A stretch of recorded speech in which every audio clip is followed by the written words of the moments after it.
Nah, oke, kembali lagi bersama saya di Movila dan kali ini saya ada video yang sangat menarik sekali untuk kita simak bersama pemirsa, di mana di sini video terbaru Pak Jokowi selepas lepas ya dari kursi kepresidenannya. Di sini video Pak Jokowi yang sangat sederhana sekali. Memang beliau kan terkenal dengan kesederhanaannya pemirsa. Dan ini sebenarnya kan mungkin ya, saya rasa kalau orang lain kalau baru lepas dari apa jabatannya mungkin gengsi. Tetapi kalau bagi Pak Jokowi tidak ada gengsi sama sekali walaupun beliau baru lepas dari kursi kepresidenan, bukan DPR, bukan bupati, bukan gubernur, presiden loh. Coba mari kita simak terlebih dahulu pemirsa. Dengan Ibu Iriana, Pak Jokowi akan bersama. Romantis sekali beliau.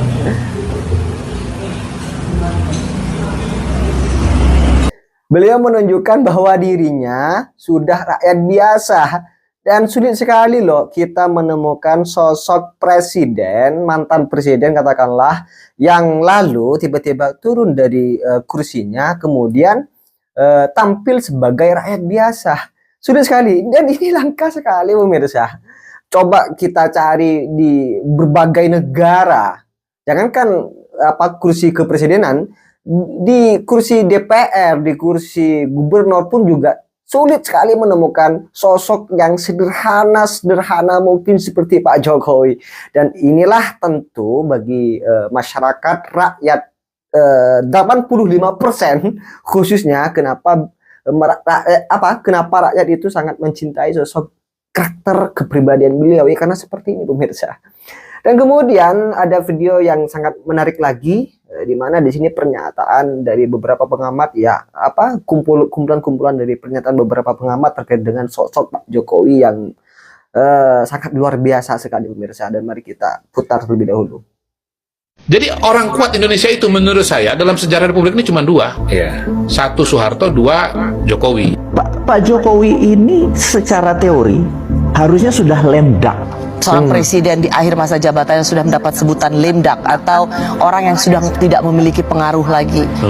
Pak Yusuf tidak melihat ini ada di Pak Jokowi. Tidak ada. He really stayed on. Pak Jokowi tidak perlu bang menyampaikan kalimat verbal dukung ini, cukup dengan kerlingan mata, kling. Betul sekali pemirsa. Pak Jokowi itu memang tidak banyak berbicara, tetapi kerja yang nyata yang memang nampak dan dirasakan oleh rakyatnya.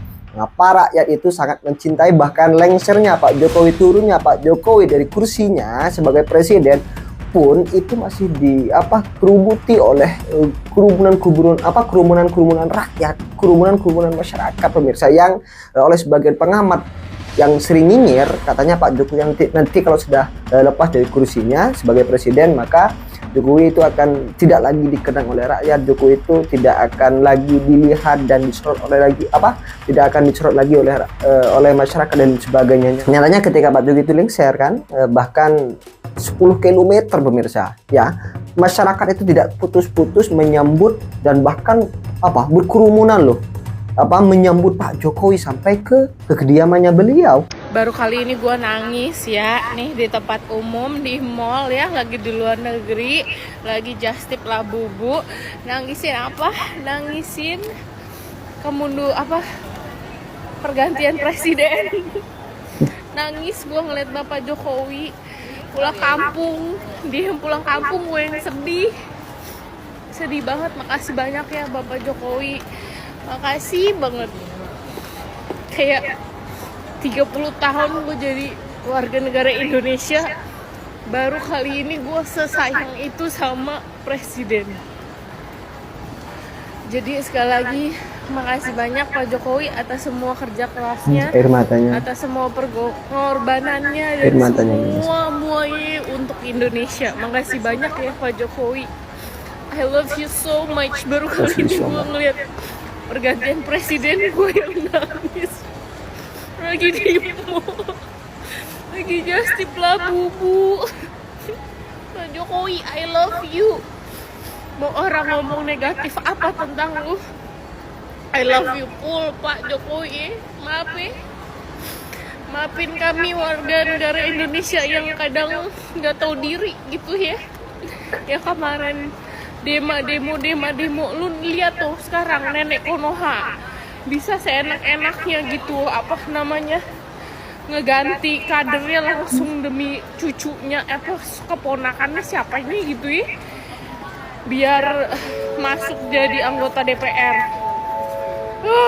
Itu baru lu teriakin dinasti. Selamat beristirahat pensiun ya Pak Jokowi. I love you so much. Memang betul sekali loh ya.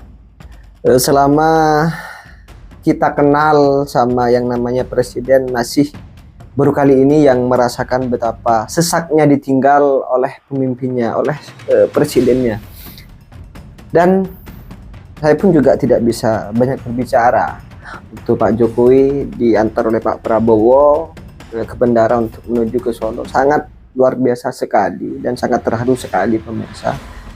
Sangat sedih sekali, bahkan bukan cuma hanya rakyat kecil, tetapi juga orang-orang besar, katakanlah seperti pengamat-pengamat yang memang profesional, katakanlah tidak ada kepentingan politik atau tidak ada kepentingan pribadi, pun juga banyak yang terharu dan pun banyak yang menangis pemirsa.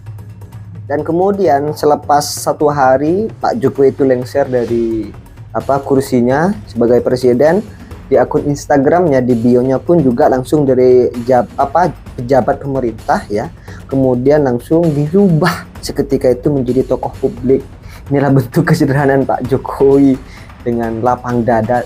Ya, karena beliau memang tidak haus kekuasaan pemirsa, karena tujuan beliau memimpin Indonesia itu memang untuk kita bersama. Nah, coba mari kita simak pemirsa. Mana bisa presiden sebelumnya, bahkan kita cari presiden di seluruh dunia, sampai rakyat pelosok pun yang memang tidak terlalu mengikuti dan bahkan tidak mau tahu urusan pemerintah pun, masyarakatnya pun juga ikut menangis di sini loh. Ini efek Pak Jokowi ini. Ini gara-gara Pak Jokowi. Indo malah gara-gara Jokowi nih. Kalau Jokowi pulang bisa orang sudah menangis. Jokowi sudah datang Kupang le. Aduh ini nangis parah gara Jokowi. Semuanya gara-gara Pak Jokowi. Rakyat dibikin menangis, dan saya pun sering kalau saya pribadi pemirsa bicara tentang Pak Jokowi, sering Pak air mata itu mengalir tanpa terasa. Dan gak tahu ya kalau ngomongin Pak Jokowi, karena memang sudah luar biasa sekali apa yang sudah dibuat untuk bangsa ini, dan sangat nampak sekali, cuma hanya saja banyak pemerintah setempat yang memang kurang ajar ya, yang dikorupsi katakanlah di pertengahan jalan. Gak tahu maksudnya apa, kenapa kok jadi pemimpin. Ya akhirnya yang jelek itu kan Pak Jokowi, karena masyarakat itu pun juga tidak begitu tahu mirsa terkait dengan bagaimana sistem pemerintahan, sehingga kalau tidak dapat bantuan, infrastruktur rusak di desa itu, lalu sebagian masyarakat tiba-tiba menyerahkan Pak Jokowi, padahal itu kepala desanya ya kan yang tidak amanah, dan bupatinya yang tidak amanah.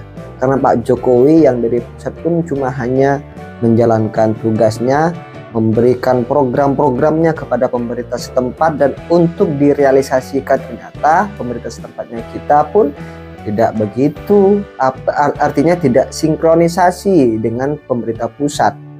Ya, karena ada kepentingan pribadi atau kepentingan keluarga atau kelompok. Pertama-tama harus kita sampaikan bahwa momen beberapa hari ini adalah momen kemenangan akal sehat. Dengan cara berpikir yang sehat, kemenangan orang-orang yang waras, kemenangan kaum yang mencintai negaranya, yang menginginkan negaranya menjadi negara maju.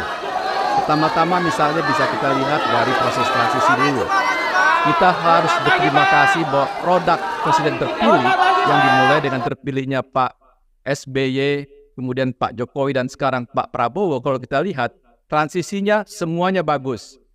Pak SBY walaupun berbeda garis politik dengan Pak Jokowi, namun sebagai mantan presiden 2 periode, dia juga menunjukkan sifat kenegarawanan, sifat kedewasaan sebagai pemimpin kita.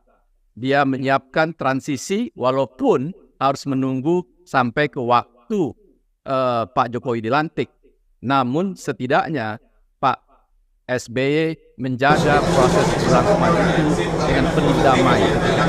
Jadi kita juga nggak boleh melupakan bahwa transisi ini dimulai dari kedewasaan seseorang yang bernama Susilo Bambang Yudhoyono.